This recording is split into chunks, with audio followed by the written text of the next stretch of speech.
અખંડ ભોજન અને ભજન જ્યાં અખંડ ચાલુ હોય એવા સંતોના ચરણોમાં આપણે બેઠા હોય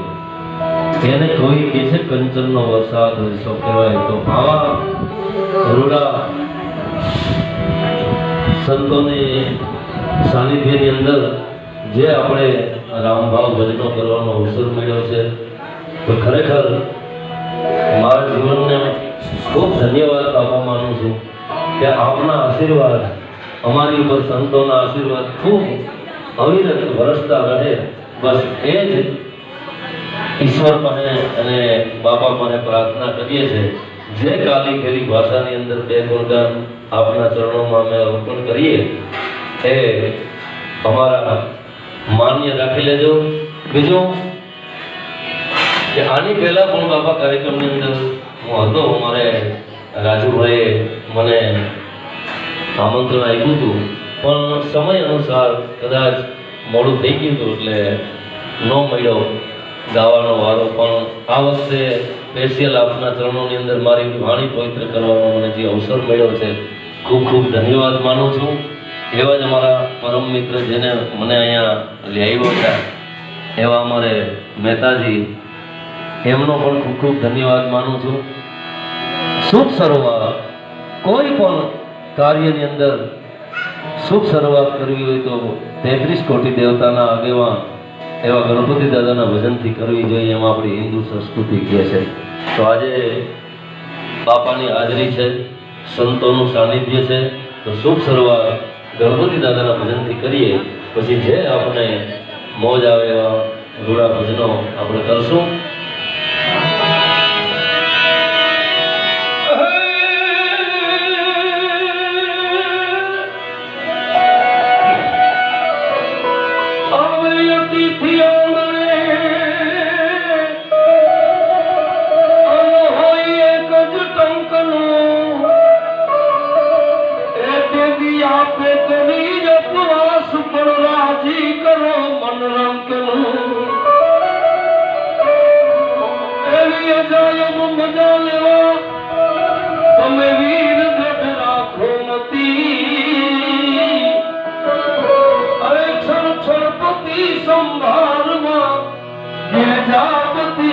श्रीपति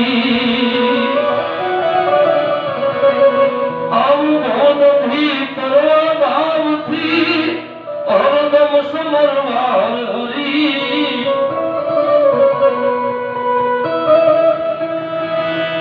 अवबोध भीतर भाव थी हरदम समरवार हरी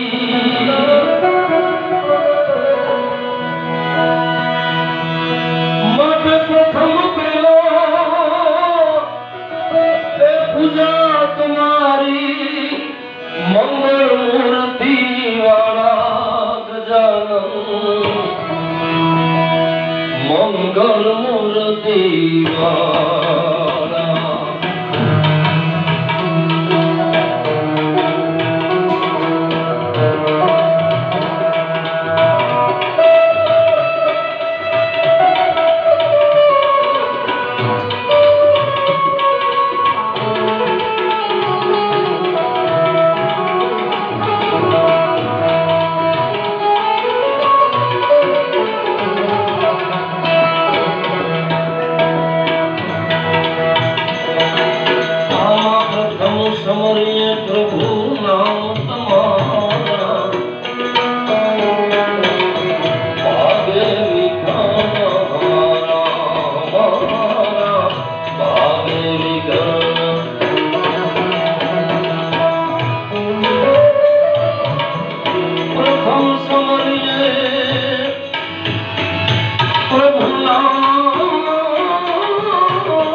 Oh, no.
પ્રથમ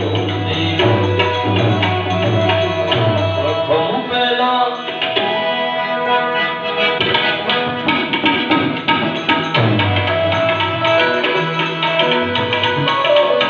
સમરીએ